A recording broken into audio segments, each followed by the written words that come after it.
एक बार लोहे से कहा, सोना लोहे से बोलता है, लोहा तू भी धातु मैं भी धातु, मैं सोना तू लोहा, तू भी धातु मैं भी धातु, मुझे भी अग्नि में तपाया जाता है तुझे भी अग्नि में तपाया जाता है।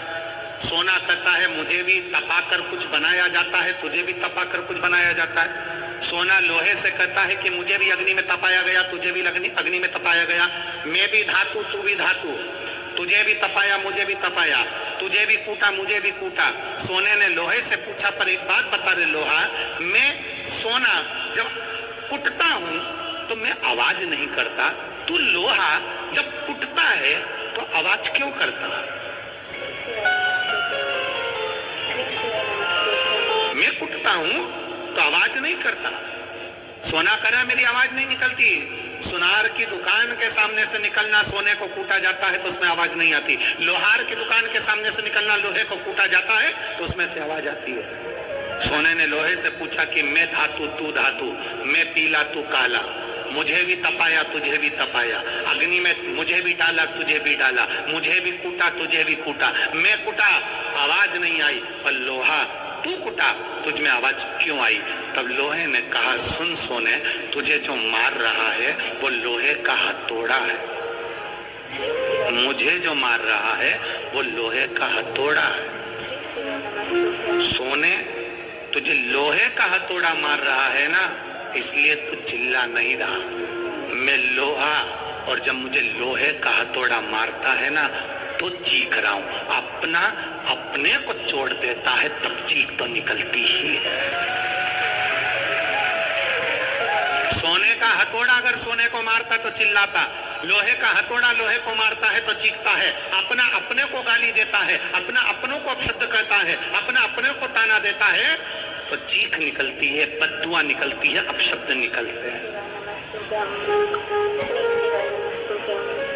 दूसरा, सोने को लोहा मारेगा तो सोने को कोई फर्क नहीं पड़ता, दूसरा गाली देगा चल जाएगा, दूसरा अपशब्द कहेगा चल जाएगा, दूसरा ताने देगा चल जाएगा, पर कोई अपना अपने को अपशब्द कहे, अपना अपने को ताने दे, अपना अपने को आड़ा टेढ़ा कहे, ये नहीं चलता। भगवान देवादिदेव महादेव के साथ में हुआ क्या था, उनके ससुर ने उनको गाली दे दी थी, तुझे शमशान का निवास करना पड़ेगा, मेरा श्राप है शिव, तू शमशान में रहेगा। शंकर भगवान तो भी अलमस्त थे, उन्होंने कहा कोई बात नहीं, अच्छी जगह पे फ्लैट मिला है, कोई कब्जा ही नहीं करेगा, उसमें क्या टेंशन। शिव जैसे प्रसन्न भाव में रहने वाला चाहिए, हर एक में अच्छाई देखो। जितना आप अच्छा ढूंढोगे उतनी अच्छाई मिल जाएगी। दो माताएं बस में लड़ रही थी, सीट एक थी, बैठने के लिए दोनों लड़ रही, वो बोली मैं बैठूंगी, वो बोली मैं बैठूंगी। कंडक्टर आ गया, क्यों लड़ रही हो? मैं बैठूंगी, दूसरी बोली मैं बैठूंगी। कंडक्टर बोला तुम में जो ज्यादा उम्र वाली हो वो बैठ जा। पूरे रास्ते दोनों खड़ी रही, बैठी नहीं,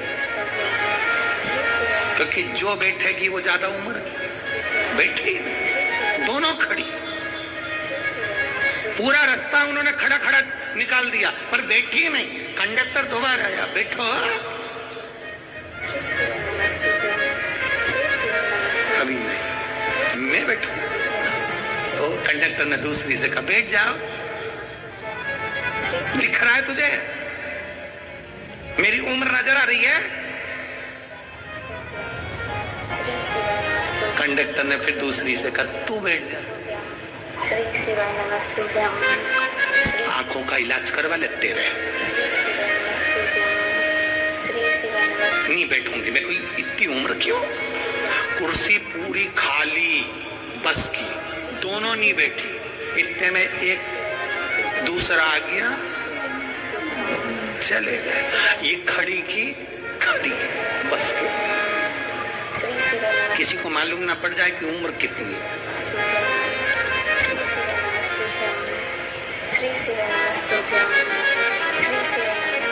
शिव जी को गाली देने वाला कोई दूसरा नहीं था, भगवान शंकर को गाली देने वाले उनके ससुर ही थे। तुम्हारे ऊपर उंगली उठाने वाला कोई दूसरा नहीं होगा, तुम्हारे अपने ही होंगे।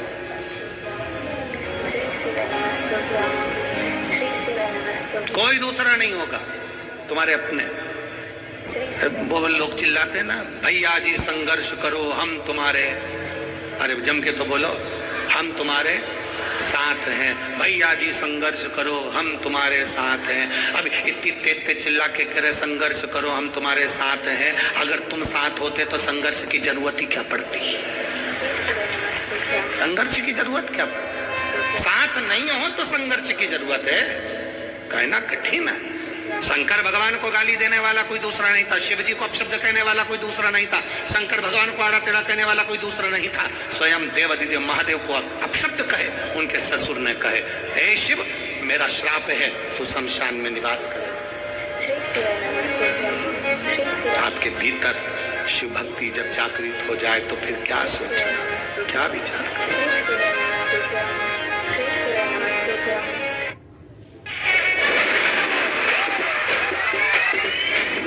वधू विचार करती है how mister Bala is just looking like a wow. Flipkart खरीदी करा now. Just can't handle it, latest smartphone दिला भेंट। Killing it.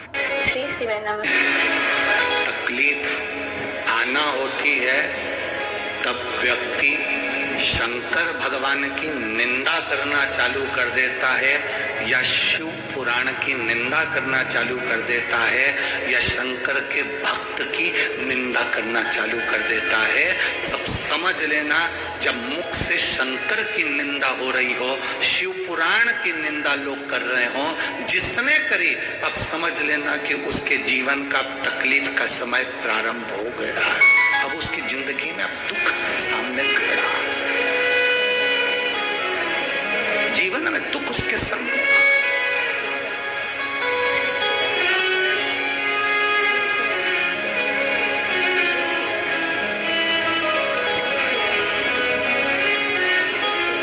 जैसे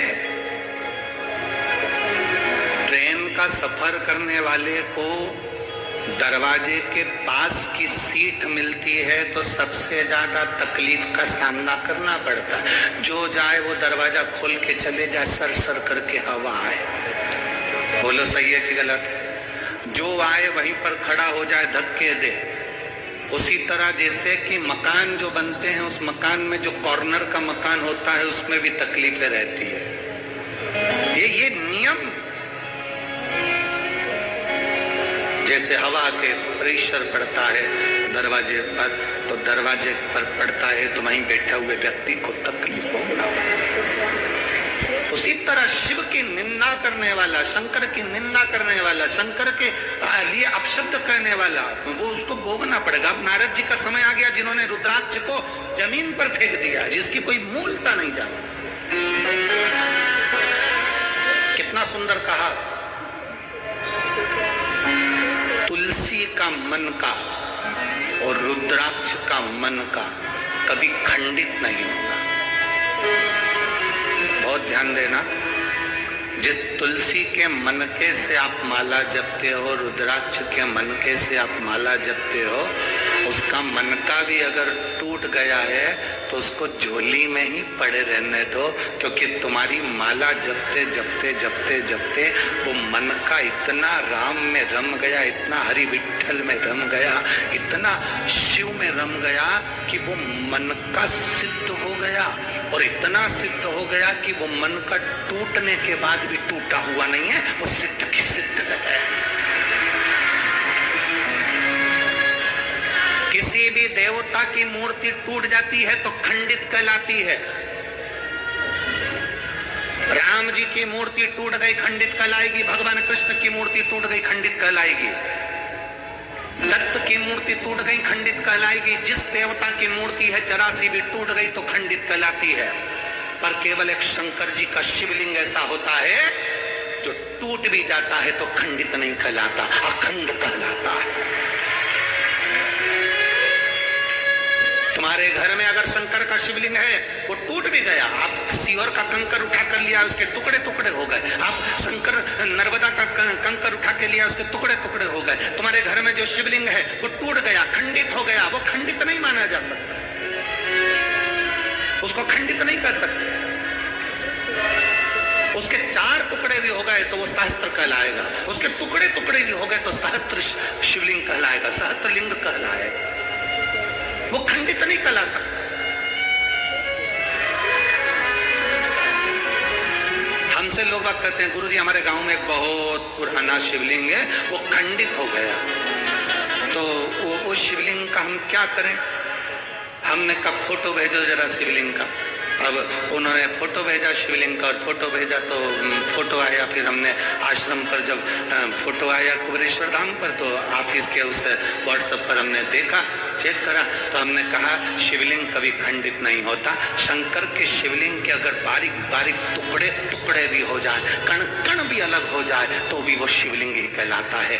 कभी जाना कुल्लू मनाली में बिजली महादेव है, कभी मौका लगे तो बिजली महादेव का दर्शन करने जाना। आसमान में जो बिजली चमकती है वो बिजली महादेव पर गिरती है, उसका नाम बिजली महादेव है। बिजली महादेव पर गिरती है तो महादेव के शिवलिंग के टुकड़े टुकड़े हो जाते हैं, इतने टुकड़े होते हैं कि उसको बारीक बारीक टुकड़ों को वापिस जोड़ना पड़ता है। शिवलिंग के टुकड़े टुकड़े हो जाते हैं, बिजली महादेव पर बिजली गिरती है, टुकड़े टुकड़े हो जाते हैं। जब टुकड़े टुकड़े हो गए तब एक परिवार में, उसके परिवार में कोई विकलांग है, वो विकलांग ऊपर जाता है, उसके घर में कोई ना कोई विकलांग जरूर होता है, वो सब दूर से माखन मंगकर ऊपर जाता है, बिजली महादेव के टुकड़े टुकड़े इकट्ठे करता है, मक्खन से उसको जोड़ देता है, जोड़कर 1 लोटा जल समर्पित करता है। फिर हाथी के पांव से भी तोड़वाओ तो वो महादेव नहीं टूटते हैं, उसको बिजली महादेव कहते हैं। Let's go for it. कभी कभी मैं सोचता हूँ कह दूँ तुम्हें, अगर अभी निकले we can catch the 4:30 flight, बीच पे सनसेट साथ साथ। इन होठों की कसम तेरे सिवा कोई और। बिजली महादेव जिनके टुकड़े टुकड़े होकर जुड़ जाते हैं। शंकर भगवान कभी खंडित नहीं होते, कभी खंडित नहीं, अखंड है, अखंड।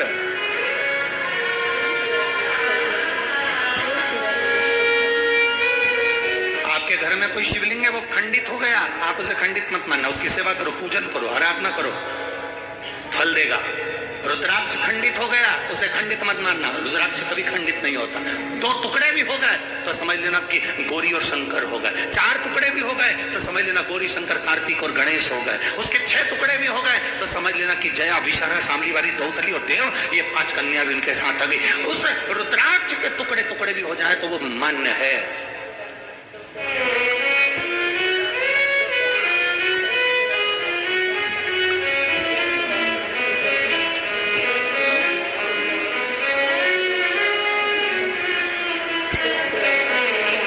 सीहोर में कुबेरेश्वर धाम पर जो रुद्राक्ष मिलता है, उसमें अगर थोड़ा सा भी रुद्राक्ष, कई माताएं कहती है ये खंडित है। अब उनको समझाने वाला कौन समझाए? ये तो खंडित है, भैया हमको दूसरा दे दो।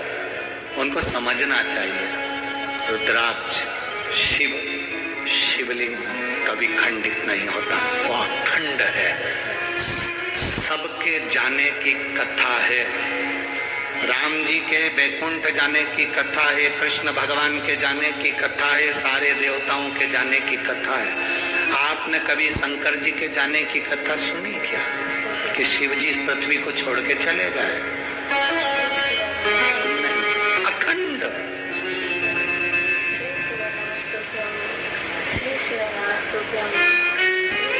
जो दुनिया के लोग तुमसे कहें कि पंढरपुर का इतिहास बताओ, कोई दुनिया के लोग कहें तुमसे कि चंद्रभागा का इतिहास बताओ, भीमा का इतिहास बताओ, कोई तुमसे कहे कि इस पंडरीनाथ का इतिहास बताओ, क्या ये पौंडलिक था तब पंढरपुर था?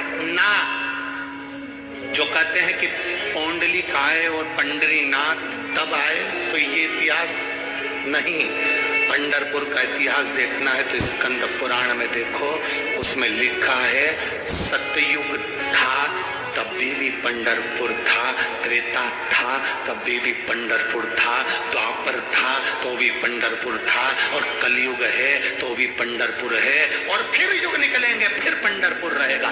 क्यों? उसका कारण क्या है? क्योंकि जिस स्थान पर देवाधिदेव महादेव रहते हैं, जिस स्थान पर शंकर रहते हैं, वो स्थान कभी समाप्त नहीं होता। उज्जैनी कभी समाप्त नहीं होती, काशी कभी समाप्त नहीं होती, कृष्णेश्वर कभी समाप्त नहीं होता, भीमाशंकर कभी समाप्त नहीं होता, केदारेश्वर, पूरे केदारेश्वर में त्राही त्राही मच जाए, चाहे बिल्डिंगें गिर जाए, चाहे दुनिया तहस नहस हो जाए, तो भी केदारेश्वर केदारेश्वर अटल की अटल रहता है, वो टूटता ही नहीं, वो टूटता नहीं, वो बिखरता नहीं, वो अखंड है। सोमनाथ जिस पर लोगों ने आक्रमण करा, सारा तोड़ दिया, फिर अखंड हो गया, फिर अखंड है। शिव कभी समाप्त नहीं हुआ। तो पंडरीनाथ, लोग कहे पंडरपुर, पंडरपुर का इतिहास क्या? पंडरपुर का इतिहास यह कहता है शिव पुराण का कि पंडरपुर आज का नहीं, पंडरपुर में हरि विठ्ठल महादेव दोनों विराजमान है। जहां शिव है वो कभी समाप्त नहीं हो सकता, वो अखंड है, अखंड है।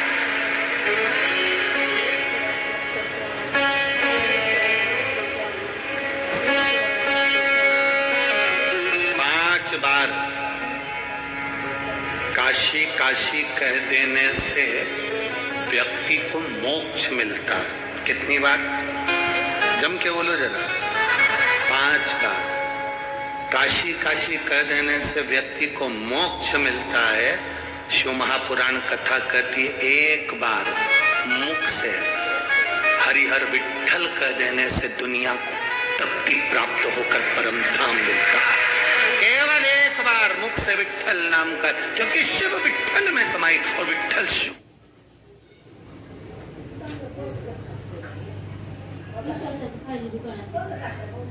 बेकरी टाकली इथे नाही का बेकरी? केक सगळं भेटते. वरून टाकू उस्मानाबाद.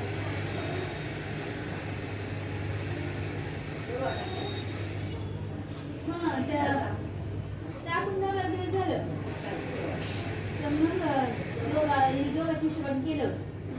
मित्र दोघात केलं मित्राचं. त्याच्या मित्राच्या पैशाचं काम मी नाही गं म्हणत. आता कालच त्याच्या एकट्याच्या नावातून केलं होतं दोघे. आता होते कामं नव्हती बघायची होती, पण मग